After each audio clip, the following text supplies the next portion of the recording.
बिस्मिल्लाहिर्रहमानिर्रहीम। आज के प्रोग्राम के साथ मैं हूं रसूलुल्लाह मलिक। नाज़रीन, पूरी पाकिस्तानी कौम को और बिलखसूस गिलगित बल्तिस्तान की आवाम को मुबारक हो कि आज वहाँ भी इंतखाबात का प्रोसेस मुकम्मल हुआ, वोट डाले गए और गिनती मुकम्मल होने के बाद नताइज आना शुरू हो गए हैं। जमहूरी अमल के नतीजे ही मुल्क आगे बढ़ते हैं, जमहूरी अमल के नतीजे में ही मसाइल हल होते हैं। गिलगित बल्तिस्तान के अवाम के मसाइल भी वहाँ की जमहूरी हुकूमत ही हल कर सकती है और माजी में भी जमहूरी हुकूमतों ने वहाँ पर मसाइल हल करने के लिए अपना एक बेहतरीन किरदार अदा किया है। इस बार हुकूमत कौन बनाएगा ये फैसला होना अभी बाकी है। अब तक के नताइज के मुताबिक पाकिस्तान तहरीक इंसाफ कहीं ना कहीं बरतरी हासिल करती हुई दिखाई देती है। पीपल्स पार्टी भी उसके साथ मुख्तलिफ सीटों पर आगे है, जबकि आज़ाद उम्मीदवार तीसरे नंबर पर और मुस्लिम लीग नवाज़ और JUI बिलतरतीब चौथे और पाँचवें नंबर पर वोट लेते हुए दिखाई दे रहे हैं। अब देखना यह है कि कौन हुकूमत बनाता है, कौन सा इत्तेहाद बनता है। लेकिन सबसे अहम बात यह है कि वहाँ जमहूरी अमल मुकम्मल हुआ और बग़ैर किसी नुकसान के, बग़ैर किसी ऐसे एतराज़ के और किसी ऐसे झगड़े के मुकम्मल हुआ, क्योंकि दुश्मन की निगाहें ख़ास तौर पर इस खित्ते पर बड़ी मरकूज़ हैं।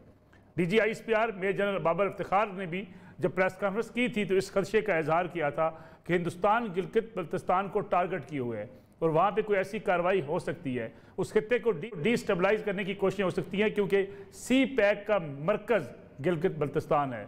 वहाँ से शुरू होने वाली ये शाहराह ग्वादर के पोर्ट तक आती है और ये पूरा मनसूबा तब मुकम्मल होता है जब वहाँ से इस सफ़र का आगाज़ होता है। गोया सारी सरमायाकारी चीन की और गोया सारा ये मनसूबा गिलगित बल्तिस्तान के एक पुरअमन माहौल, वहाँ की एक पुरअमन जमहूरी हुकूमत, वहाँ की तरक्याती मनसूबों पर मुनहसर है। इसलिए दुश्मन को ये नहीं भाता कि वहाँ पर वो हालात बेहतर हों, वहाँ पर जमहूरी अमल मुकम्मल हो और वहाँ पर सियासी जमातें एक दूसरे के दस्तो गिरबान ना हों। इसलिए आज इलेक्शन कमीशन वहाँ का और वहाँ की इंतज़ामिया, वहाँ की निगरान हुकूमत और तमाम वो सहाफ़ी जो हमारी टीम भी, दीगर इदारों की टीमें भी वहाँ पहुँची, इस यख मौसम में, इस मौसम की इस सूरत हाल में भी वहाँ से रिपोर्टिंग करते रहे, आप तक रोज़ बरा और सारी वो मालूमात आप तक पहुँचाते रहे। दिन भर के तबसरे तज़िये आपने सुने और आज भी इस प्रोग्राम का हम जायज़ा लेंगे। लेकिन मैं आपको पहले वो सुनवा दूँ जो DG ISPR ने गिलगित बल्तिस्तान के हवाले से वहाँ की जो सूरत हाल है, किस कदर सेंसिटिव एरिया है, क्या कहा था, ये सुनिएगा। India is aggressively pursuing clandestine agenda of Azad Jammu and Kashmir and Gilgit Baltistan. Lahore का टारगेट है, बड़ा आदमी है, हाई सिक्योरिटी में होगा। अगर आपका बंदा उसको कर सकता है तो मेरी तरफ से 50 लाख आपको जो है काम होने पर मैं आपको पाकिस्तानी दे दूंगा। India has for long been endeavoring to create unrest in Gilgit-Baltistan.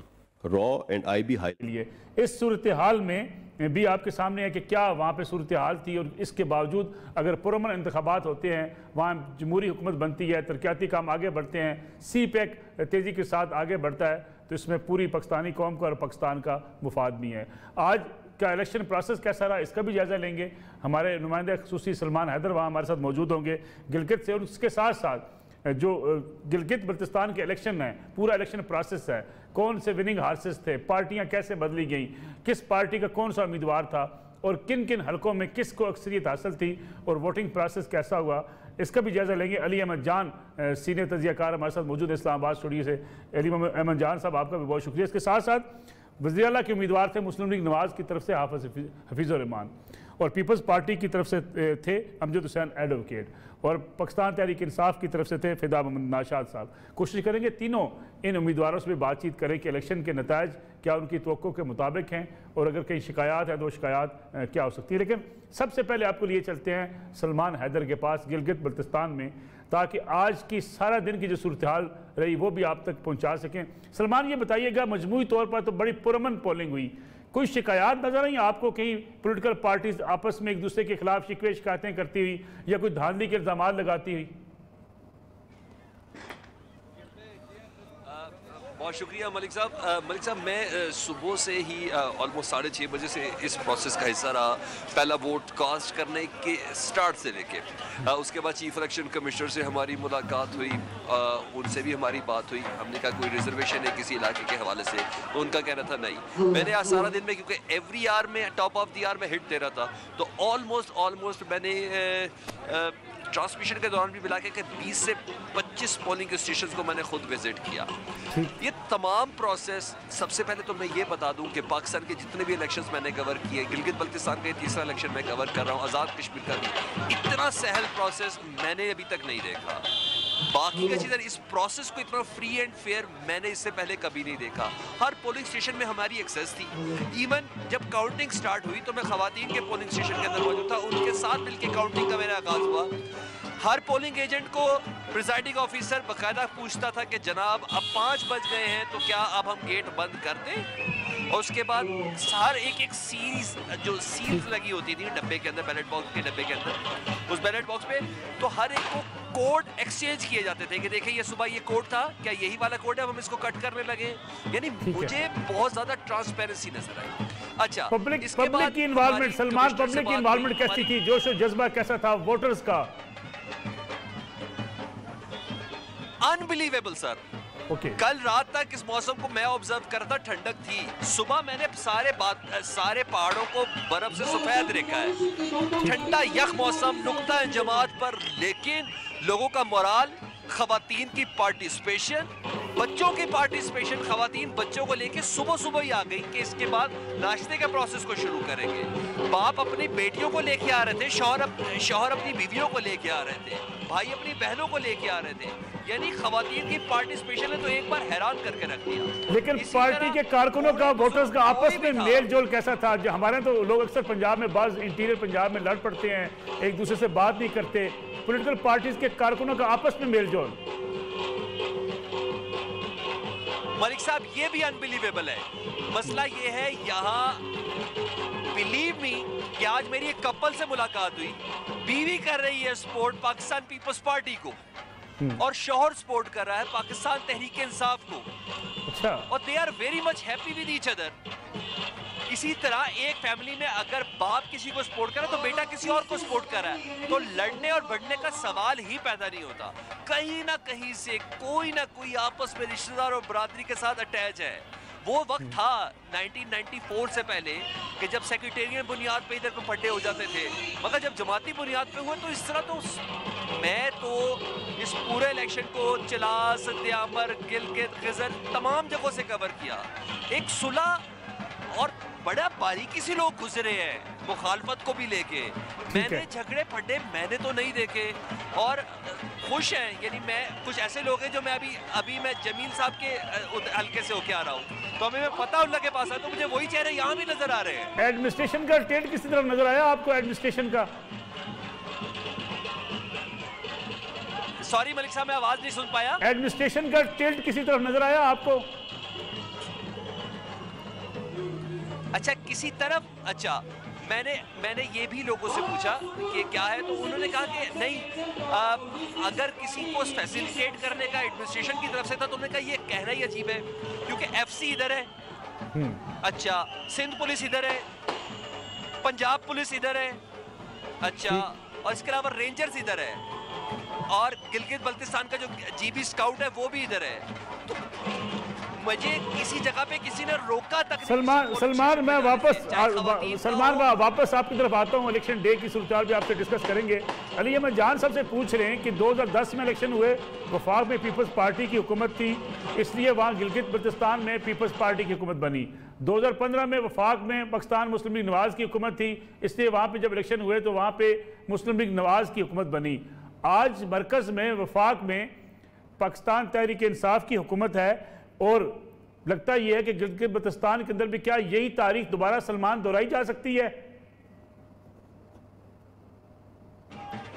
अच्छा सर, अगर मुझसे बात करें ना तो एक बहुत बड़ा एज था जो मुझे समझ में नहीं आया, लेकिन आपके डेफिनेटली समझ में होगा। मुझे ये समझ नहीं आई कि जब एक अच्छा खासा पीडीएम का एक इत्तेहाद बना हुआ है, गुजरावाला में जलसा हो गया, कराची में जलसा हो गया, कोयटा में जलसा हो गया, पेशावर और लाहौर की तैयारी है, तो इस इत्तेहाद का इजहार गिलगित बल्तिस्तान में क्यों नहीं किया गया? नहीं तो फिर इस प्रोग्राम में ये सवाल करना ही नहीं हमारा बनता था कि कौन सी पार्टी जीतेगी। अगर नून लीग और पीपल्स पार्टी और जमीयत उलमा इस्लाम इधर सीट एडजस्टमेंट कर लेती तो जो नतायज अब मैं और आप इस वक्त सुन रहे हैं इससे बिल्कुल मुख्तलिफ होते। मेरी अभी तक ये बात समझ में नहीं आई। यही वजह है कि वोट बहुत ज्यादा तकसीम हो गया, बहुत ज्यादा वोट तकसीम हो गया और इसका फायदा किसी और को नहीं, पाकिस्तान तहरीक इंसाफ को मिला है। तो ये चीज एक काबिल गौर पॉइंट है जिसके सवाल का जवाब मुझे तो बिल्कुल भी नहीं मिल सका कि अगर पाकिस्तान तहरीक लेकिन सलमान ये तो पीडीएम में शामिल जमातें तय कर चुकी थी कि ये इंतखाबी इत्तेहाद नहीं है, ये हुकूमत के खिलाफ इत्तेहाद है। हाँ बिल्कुल वो सही है। तो इसका फायदा किसको पहुंचा? पाकिस्तान तहरीक इंसाफ को पहुंचा ना, इमरान खान को पहुंचा, उनकी पार्टी को पहुंच रहा है ना ये फायदा। जोड़ तोड़ के साथ अगर 11-12 सीटें भी इन्हें मिले तो 24 कॉन्स्टिट्यूंसीज में थे 1-2 आज़ाद मिलवाएंगे तो फिर भी इनको पीपल्स पार्टी और नून लीग के इलेक्टेड मेंबर की जरूरत नहीं है वजीर आला का कैंडिडेट सामने लाने की। इनके लिए आज़ाद ही काफ़ी है, या वादतुल मुस्लिमीन वाले काफ़ी है। ये तो किसी तरह भी सीट वादतुल मुस्लिमीन के साथ इन्होंने इस कर्दू में 2 जगह पर सीट एडजस्टमेंट की भी है ना। तो ये तो इनको वही हुआ जिस तरह मरकज में इन्होंने पीपल्स पार्टी के पत्ते नहीं तोड़े या नून लीग के पत्ते नहीं तोड़े, अपनी हुकूमत बना ली आज़ाद उम्मीदवार और काफ लीग को साथ मिला के। इसी तरह सेम यहाँ भी यही होने जा रहा है, फायदा पीटीआई को ही हुआ है। वोटिंग प्रोसेस स्लो की बात की गई कि वोटिंग प्रोसेस बड़ा स्लो था, उसकी बुनियादी वजह क्या थी? सर जो वोटिंग प्रोसेस स्लो था ना, इसके लिए ये है कि वोटर्स बहुत बड़ी तादाद में थे, यानी खवातीन की पार्टिसिपेशन 60% थी। अभी ये मैं गैर हतमी गैर सरकारी बोल रहा हूँ, लेकिन मैंने पोलिंग स्टेशन के अंदर खुद लोगों से रिकॉर्ड पूछा ना प्रिजाइडिंग ऑफिसर से कि कितनी खवातीन रही, कितना वोटर है। अगर 1000 वोटर थे तो उन्होंने बोला क्लोजिंग के वक्त बोला कि 700 वोट आ चुका है, तो मैं अंदाजा हो गया कि 70% इधर वो होगी और एवरेज मिला के 60% खवातीन वोटर्स की थी। अब वजह यह हुई कि पहले की निस्बत ये इलेक्शन हर लिहाज से मुख्तलिफ है, हर लिहाज से मुख्तलिफ है। जैसे कि आपने इब्तिदा में बताया DGISPR की प्रेस कॉन्फ्रेंस वो थी, क्योंकि इस इलाके की सेंसिटिविटी तो है ना।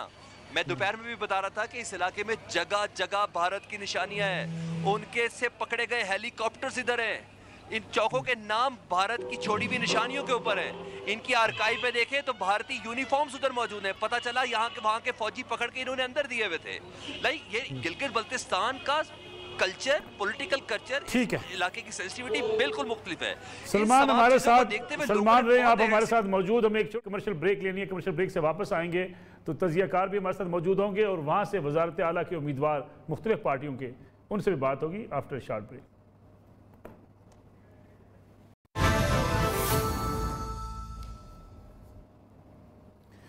प्रोग्राम एक बार फिर खुशामदीद। सलमान हैदर, ये बताइएगा कि इस वक्त लेटेस्ट पोजीशन क्या है, रिजल्ट किन किन इलाकों के आ चुके हैं जो और मेन कैंप्स हैं मुख्तलिफ सियासी जमातों के, उनके पास क्या रिकॉर्ड है?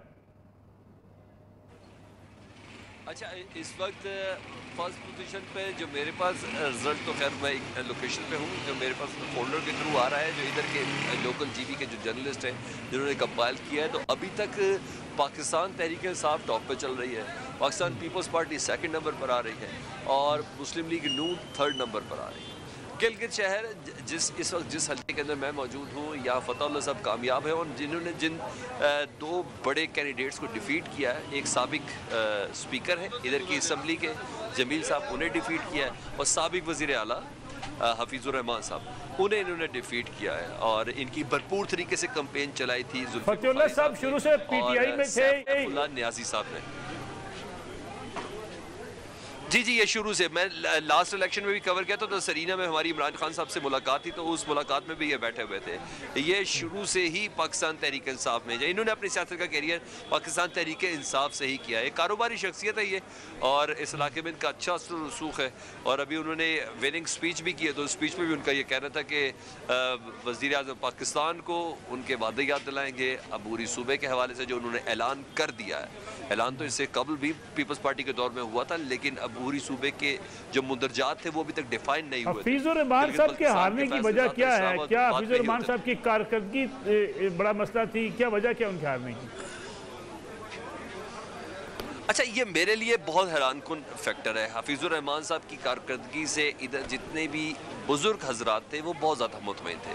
वो कहते हैं कि इंफ्रास्ट्रक्चर में हफीज़ुर रहमान साहब ने बहुत काम किया, कोई शक नहीं है। मियाँ शहबाज शरीफ साहब को वो आइडलाइज़ करते हैं और उन्हें 1112 इधर शुरू की, MRI मशीनें को शुरू की, एक अस्पताल का उन्होंने अपने भाई के नाम पर उसका भी क़याम किया।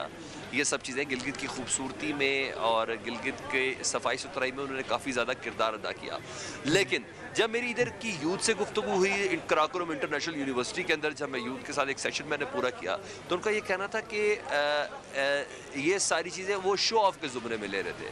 उन्होंने कहा तालीम के सिलसिले में और जॉब्स के सिलसिले में उन्होंने ऐसा कुछ भी नहीं किया। ठीक है, मैं वापस आता हूँ सलमान, आपकी तरफ वापस आता हूँ। अली अहमद जान सबसे हमारा राब्ता बहाल हुआ है इस्लामाबाद में। आज चूँकि टेलीफोन सर्विस, मोबाइल सर्विस का बड़ा मसला है, इसलिए इस्लामाबाद से राब्ते अक्सर जो है वो मुनक़ते हो रहे हैं। अली अहमद जान साहब, बहुत शुक्रिया पुराने वक्त देने का।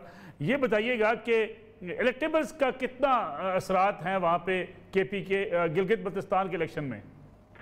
किस चीज़ का सर? जो इलेक्टेबल्स हैं, जिनको हम कहते हैं कि इनकी सीटें तो पक्की हैं। जी नहीं, आप किसके इम्पैक्ट की बात कर रहे हैं? मैं कहता हूँ जो इलेक्टेबल्स हैं, जो कहते हैं जी कि जिनका अपना पार्टी से हट के अपना वोट बैंक है, वो कितने इंपॉर्टेंट रहे हैं इस इलेक्शन में? वो तकरीबन तहरीक इंसाफ के या जितने लोग जीते हैं, जिन पर अभी तक मेरी नज़र पड़ी है, वो इलेक्टेबल्स हैं या इनको सपोर्ट करके इलेक्टेबल बना दिया गया। अगर आप देखें तो अमजद जैदी, उसके साथ जो ज़िक्रिया साहब हैं, ये राजे हैं सिकरदू के, और इसी तरह जो लोग जीत रहे हैं वो ऐसे हैं कि वो एक से दूसरी पार्टी बदलते रहते हैं। राजा आजम साहब जो है, ये शुरू हुए किसी ज़माने में तहरीक फ़िक़े जाफरिया से, फिर चले गए पीपल्स पार्टी में, और एक दफ़ा ये MQM से भी लास्ट टाइम ये जीत गए थे, और अब आके इन्होंने फिर तहरीक इंसाफ का टिकट पकड़ा है और वो जीत गए हैं।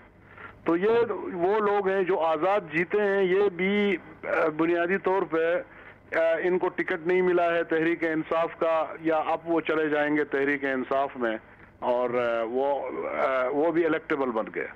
तो इसका मतलब यह है कि पार्टी जो PTI कह रही है कि उनके बयानिए की जीत हुई है, क्या उनके बयानिए की भी जीत हुई है, या वाकई जो इलेक्टेबल्स उनके पास आ गए सिर्फ इलेक्शन वही जीते हैं? सर, तहरीक इंसाफ नाम की कोई पार्टी यहाँ थी नहीं 2 साल पहले तक। कुछ लोग थे, नौजवान थे, कोई मुस्लिम लीग से नाराज होके, ये फताउल्लाह वगैरह जो है ये मुस्लिम लीग के लोग थे, कोई पीपल्स पार्टी के लोग थे, सैयद जाफर शाह साहब मरहूम जो हैं, ये अपनी पार्टी के इंटरनल पॉलिटिक्स से नाराज होके निकले लोग थे। उन्होंने देखा कि इस्लामाबाद में तहरीक इंसाफ नाम की एक जमात आई है, तो वो आके उसमें शामिल हो गए। वज़ीर-ए-आज़म इवन बनने के बाद गालिबन इमरान खान से कर दू गए, तो तकरीर सुनने के लिए लोग ये जमा नहीं कर सके थे 2 साल पहले, और इनके पास तो कोई जमात या कोई ऑर्गेनाइजेशन या उनका कोई तंजीमी स्ट्रक्चर भी मौजूद नहीं था। तो हुआ ये कि इन्होंने यहाँ हुकूमत बनी तो इलेक्टेबल्स और इक़्तिदार के ख्वाहिशमंदों ने मिल के ये जमात तश्कील दी है, और ये अब हुकूमत बनाने की उम्मीद पे ही जीते हैं।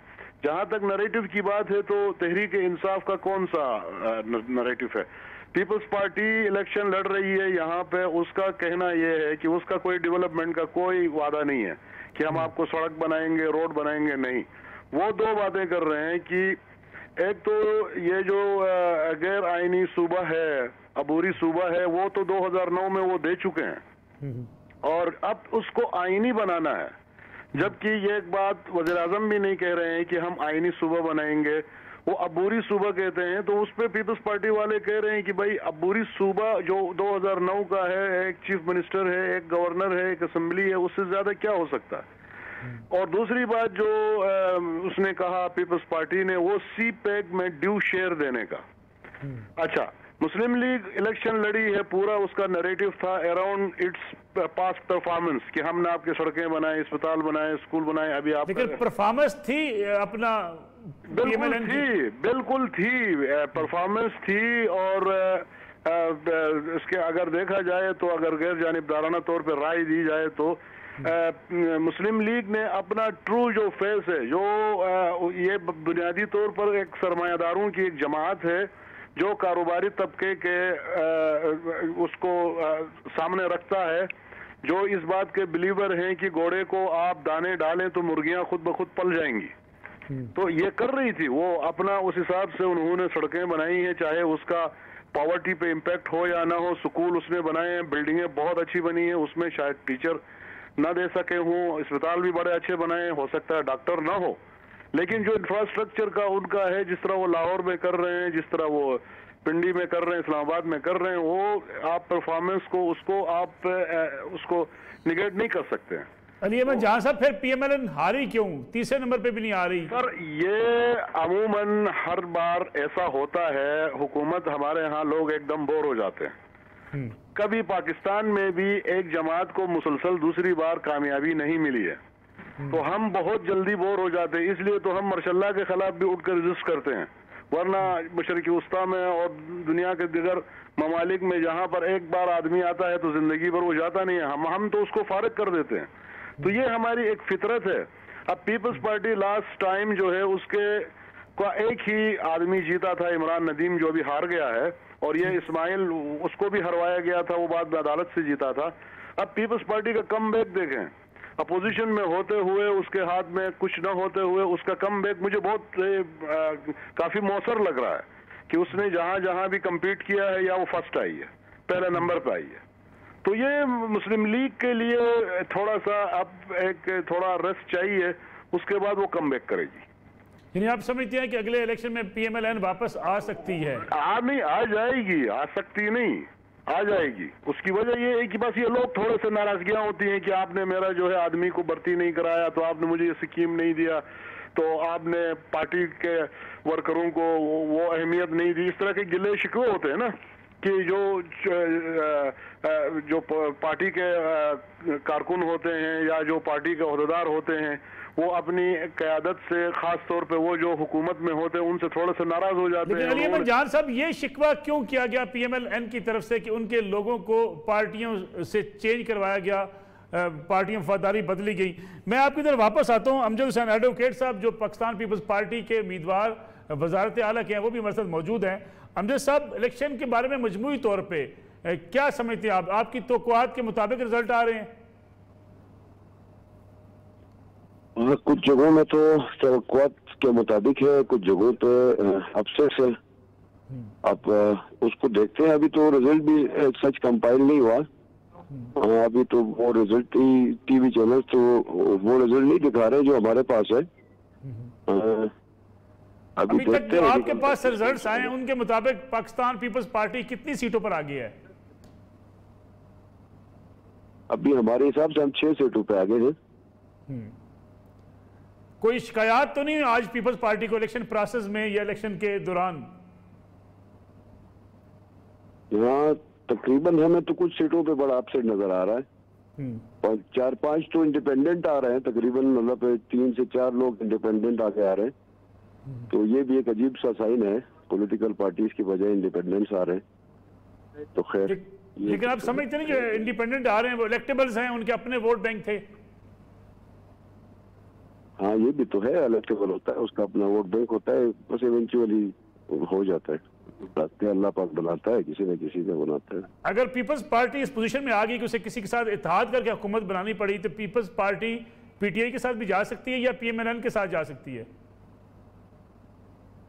नहीं, पीपल्स पार्टी तो नेचुरल अलायंस बनाएगी ना, तो हम नेचुरल अलायंस तो कभी भी नहीं बनाएंगे। आजाद उम्मीदवारों से आप भी अप्रोच करेंगे? वो है ही हमारे। अच्छा, आजाद उम्मीदवार आपके साथ हैं? ही हमारे हैं, वो है हमारे ही हैं। वजीर सलीम साहब हमारे हैं, मिर्जा जावेद साहब हमारे हैं, वो उनके तो नहीं है।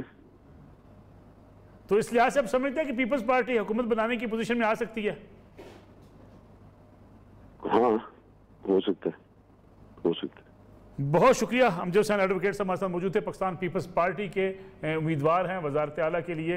देखें रिजल्ट्स जब मुकम्मल होते हैं उसके बाद अंदाज़ा हो सकेगा कौन कितनी सीटें ले गया और हुकूमत बनाना किसके लिए कितना आसान होगा। अली अहमद जान साहब जो बात कर रहे थे अभी, अमजद हुसैन एडवोकेट साहब वो कह रहे थे कि हमारे आज़ाद उम्मीदवार हमारे हैं, 2 का तो नाम भी लिया उन्होंने कि हमारे लोग हैं, पार्टी के साथ आ जाएंगे वापस। अमजद भाई और मुस्लिम लीग दोनों से एक बात का इख्तलाफ है। मुस्लिम लीग वाले जब कहते हैं हमारे लोग तोड़े गए हैं तो वो गलत कह रहे हैं। वो उनके लोग थे ही नहीं, वो हर एक के लोग हैं। अगर कल को यहाँ पे कोई भी पार्टी, इवन अगर कल को जमात इस्लामी भी यहाँ इलेक्शन जीतने के पोजीशन में हो तो ये सब लोग उसी की तरफ भी जाएंगे। और अमजद भाई जो कह रहे थे कि ये हमारे लोग हैं, ये इक़्तिदार के लोग हैं। जो इनके लोग हैं वो हैं, ये पीपल्स पार्टी के लोग जो हैं वो हैं, वो हारते भी हैं उनके साथ हैं, जीतते भी हैं उनके साथ हैं। मैं आपको गारंटी से कहता हूं कि इंजीनियर इस्माइल उनका टिकट होल्डर न भी होता तो उनके साथ था, पहले से है। और इसी तरह वो लोग जो उनके साथ हैं वो हैं। लेकिन ये जो बात हुई है इसकी जो मुस्लिम लीग की कि हमारे लोग तोड़े गए हैं, तो उन्होंने भी तो लोग तोड़े हैं। अब वो लोग हैं जो टर्न कोट्स हैं, जो मुस्लिम लीग का लाम मीम जितने भी आते हैं उनके साथ खड़े हो जाते हैं। कोई भी अलायंस बनता है हुकूमत बनाने के लिए वो उनके साथ चले जाते हैं। हाँ, अमजद ये बात सही कह रहे हैं कि वो नेचुरल अलायंस बनाएंगे। उनका नेचुरल अलायंस JUI से, मुस्लिम लीग से और इन लोगों के साथ बनेगा।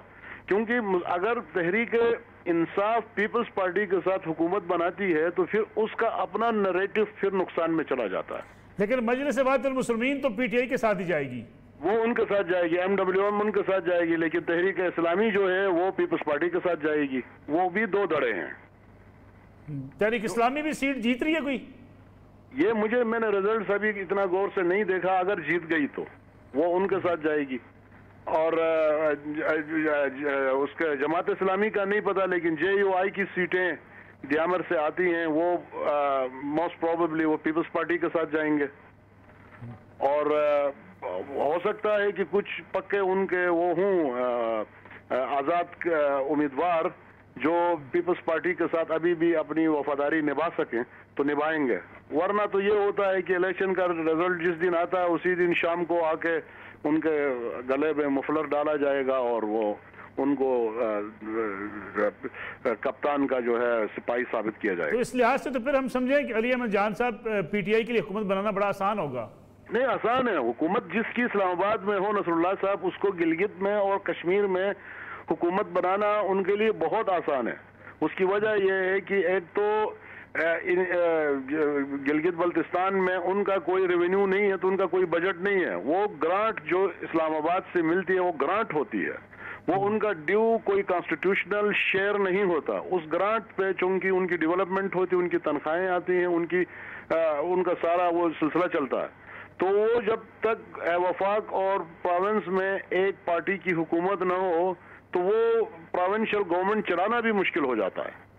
अब ये अलग सवाल है कि तहरीक इंसाफ में हुकूमत बनाने के आहल कितने लोग जीत के आएंगे और वो हुकूमत बनाएंगे।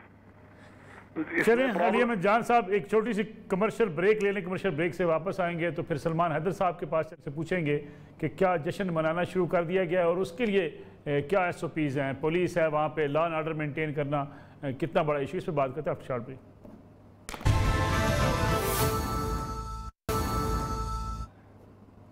पुराना एक बार फिर खुश आमदीद। सलमान हैदर साहब, ये बताइएगा कि जश्न तो मनाना शुरू हो चुके होंगे कारकुनान जिस हल्के में आप मौजूद हैं, लॉ एंड ऑर्डर कोई मसला हो सकता है वहाँ पे? अभी हम जिस जगह पे थे और जिस जगह पे है यहाँ जश्न का आगाज़ हो गया था, आतिशबाजी का भी आगाज़ हुआ था और बीच में एक आधों का फायरिंग भी हुई। लेकिन हमने देखा DIG इधर खुद आए और उन्होंने मना किया। फिर स्पीकर पे इधर अनाउंस हुआ कि बराए मेहरबानी SOP की खिलाफ वर्जी ना करें। ये ना नताए जो आपके हक में आ रहे हैं वो आपकी मुखालफत में चले जाए। ये ना इलेक्शन कमीशन को किसी किस्म का या पुलिस को किसी किस्म का नोटिस लेना हो। लेकिन ब्रेक से पहले जो आप बात कर रहे थे इलेक्टेबल्स की, इधर तमाम इलेक्टेबल्स कामयाबी की गारंटी भी नहीं है। इसकी डायनामिक्स ही चेंज है। फिदान शाह साहब मुस्लिम लीग नून के स्पीकर थे पिछली हुकूमत में, इलेक्टेबल कहलाए।